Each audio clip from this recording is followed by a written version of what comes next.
काल काय सांगणार अहमदाबाद या ठिकाणी दुर्दैवी घटना घडली विमान अपघातामध्ये अनेक लोकांना माजी मुख्यमंत्र्यांचा समावेश दिसला। अतिशय दुर्दैवी म्हणावी लागेल अशी घटना काल अहमदाबादमध्ये घडली। एअर इंडियाचं विमान जे अहमदाबादहून लंडनला जात होतं त्याचा अपघात म्हणजे अगदी टेकऑफ झाल्याबरोबर काही सेकंदामध्येच पुन्हा त्या ठिकाणी नागरी भागामध्ये जाऊन ते कोसळलं आणि त्यामध्ये जवळपास 242 प्रवासी आणि कर्मचारी मिळून त्या ठिकाणी होते। त्यांना आपला जीव गमवावा लागला, एकच घंट्यातून कसा वाचला।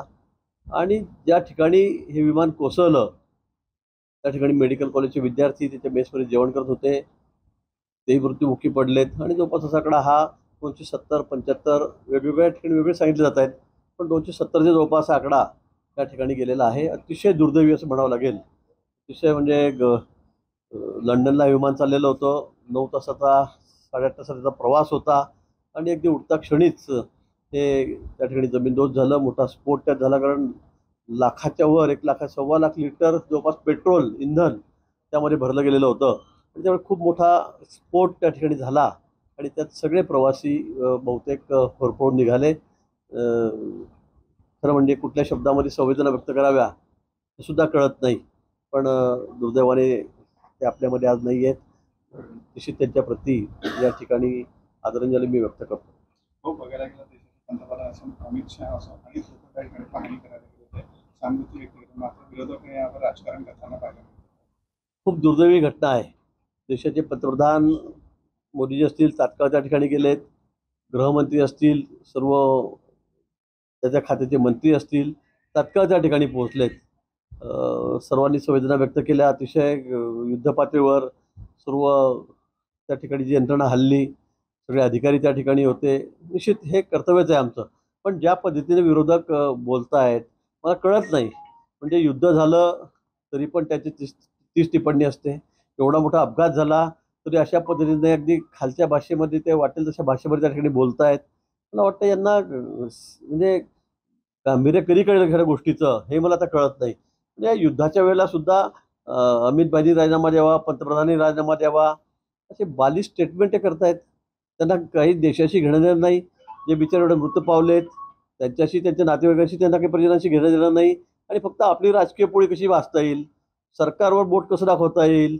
आता इतके वर्ष झाले एअर इंडियाच्या विमानाने आपण प्रवास करतो आहोत, राष्ट्रात असेल, आंतरराष्ट्रीय असेल, देशामध्ये असेल, आपण बघतो आहोत अपघात झाला ही वस्तुस्थिती आहे, त्याची कारण शोधली जातील, पण सरकार जबाबदार आहे। सरकार असं आहे, मला वाटतं अशा वेळी म्हणजे ज्या वेळेला देश संकटात होता अशा वेळी तुम्ही गंभीर नाही, ज्या वेळेला एवढी मोठी घटना घडली, एवढी दुर्दैवी घटना घडली, अशा वेळी सुद्धा तुम्ही वाटेल तशा टिप्पणी करतात, आपल्या अकलेचे तारे तोडतात। मला काय बोलावं या लोकांबद्दल, यांची खरं तर क्यू यायला लागलेली आहे। बच्चूकडूंच्या आंदोलनस्थळी आज बावनकुळेंनी भेट दिली, मुख्यमंत्र्यांनी सुद्धा फोनवर चर्चा केली आहे। बच्चूकडूंनी तरी आंदोलन मागे घेतलेलं नाही। काल मी सुद्धा बच्चू कडू यांच्याशी त्या ठिकाणी संवाद साधला होता। 2 वेळा मी त्यांच्याशी बोललो होतो, जिल्हाधिकाऱ्यांशी बोललो होतो। त्यांच्या काही मागण्या आहेत, मला वाटतं अंतिम टप्प्यामध्ये ते आता आहेत। मला वाटतं आज उद्यामध्येच हे त्याचं आंदोलन आहे, जे उपोषण आहे हे संपेल। मुख्यमंत्री महोदय या बाबतीमध्ये लक्ष घालत आहेत, आमचे बावनकुळे साहेब लक्ष घालतात। काल आम्ही तिघही त्या ठिकाणी म्हणजे मुख्यमंत्री महोदय तर आज मला वाटतं बोललेत, पण आम्ही आणि बावनकुळे साहेब आम्ही कालच त्यांच्याशी बोललो होतो। स्वतः बावनकुळे साहेब स्वतः भेटून सुद्धा आले त्यांना। लवकरच हे आंदोलन संपेल।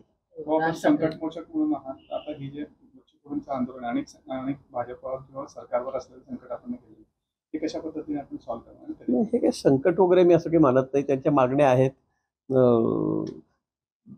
घराला जे आता आपण 1.5 लाख रुपये देतो ते वाढवून द्यावे। आता ऑलरेडी सरकारने, आम्ही राज्य सरकारने निर्णय घेतलेला, आम्ही 2.5 लाख रुपयाचा आता 1 लाख रुपयाची वाढ मी या ठिकाणी केलेली आहे। त्यांचं काही ग्रामपंचायत कर्मचारी आहेत, त्या ग्रामपंचायत कर्मचाऱ्यांना आम्ही वसुलीची अट टाकलेली होती की बाबा तुम्ही एवढी वसुली केली पाहिजे गावातून, मग घरपट्टी असेल, नळपट्टी असेल, त्यातून त्यांना माफी द्यावी, त्यांच्यावरती जबरदस्ती लादू नये असं त्यांचं म्हणणं होतं। काही अंशी ते खरंही आहे, पण वसुली झाली पाहिजे। वसुलीच होणार नाही ग्रामपंचायतमध्ये तर मग पैसे येतील कुठून ग्रामपंचायतला पण, म्हणून अशा काही तांत्रिक गोष्टी आहेत, पण मला वाटतं त्यातून निश्चित मार्ग निघेल। आकृती बंधाचा विषय होता, तोही त्याच्यामध्ये काल चर्चा झाली। असे 3-4 विषय त्याचे आहेत, मला वाटतं निश्चित त्याच्यावर तोडगा निघेल आणि उद्यापर्यंत त्यांचं आंदोलन सुटेल. राज ठाकरेंनी मुख्यमंत्र्यांची भेट घेतली आहे, महायुतीची अशी चर्चा आहे. महायुतीत आल्याचं स्वागत कराल राज ठाकरे? आता त्यांच्यामध्ये काय चर्चा झाली काय नाही मला माहीत नाही, ते अजून कोणालाच माहीत नाही आहे. कुठल्या विषयावर झाली हे आपल्याला माहीत नाही आहे. पण आता त्या संदर्भामध्ये आमचे वरिष्ठ नेते ते त्यांच्याशी बोलत आहेत. तर तो जो निर्णय घेतला तो आम्हाला मान्यच आहे, स्वागतार्हच आहे. त्यामध्ये आम्हाला काही टीका टिप्पणी करण्याची कुठली आवश्यकताच नाही मला असं वाटतं. आले तरी स्वागत आहे, नाही तर आम्ही लढणारच आहोत. शिवसेनेचे उदय सामंत म्हटले की भाजपची ना आमची जी युती आहे ती नैसर्गिक युती आहे, अजित पवारांची जी युती झाली ती राजकीय आहे, असं उदय सामंत बोलले शिवसेनेचे. नाही, शिवसेनेची आमची युती ही काही आजची नाही आहे. ही 35 वर्षापासूनची आमची त्यांची युती आहे, ही वस्तुस्थितीच आहे. त्याच्यात काही सगळे चुकीचं बोलले मला असं वाटत नाही. अजितदादांची आमची युती ही आता झालेली आहे, आपणही बघतात, ही वस्तुस्थिती आहे. आणि म्हणून मला असं वाटतं की शिवसेना आणि आम्ही, कारण आता खरी शिवसेना म्हणजे एकनाथ शिंदेची शिवसेना आहे. ते कोर्टाने सुद्धा सांगितलेलं आहे, चिन्ह त्यांच्याकडे, नाव त्यांच्याकडे आहे, सर्वच त्यांच्याकडे. त्यामुळे त्यांच्या आमच्या विचारामध्ये साम्यता आहे, एकवाक्यता आहे, आमची त्यांची आयडियॉलॉजी एक आहे. त्यामुळे मला असं वाटतं की उदय सामंत जे म्हणाले ते योग्य आहे. जिल्ह्यामध्ये भरपूर प्रमाणात नुकसान झालं आहे. 2 दिवसाच्या पावसामध्ये जवळपास घरं असतील, घरांची पडझड असेल, पिकांचं खूप मोठं नुकसान झालं. खूप मोठं नुकसान. कालच्या परवाच्या त्या वादळी सगळा पाऊस जो पडला त्यामुळे त्याला चक्रीवादळासारखा प्रकार या ठिकाणी घडला. आणि खूप, मी आता आमच्याकडे 4-5 गावांना जाऊन आलो तालुक्यामध्ये सुद्धा, तिथे सुद्धा शेकडो घरांच्या वरची पत्र जी आहेत तीच उडून गेलीत, शेकडो झाडं कोलमडलीत, इलेक्ट्रिकचे पोल तारा सगळ्या कोलमडलेल्या आहेत, तुटून पडलेले सगळे पोल वाकलेले आहेत शेकड्यामध्ये. खूप मोठं नुकसान या ठिकाणी झालेलं आहे.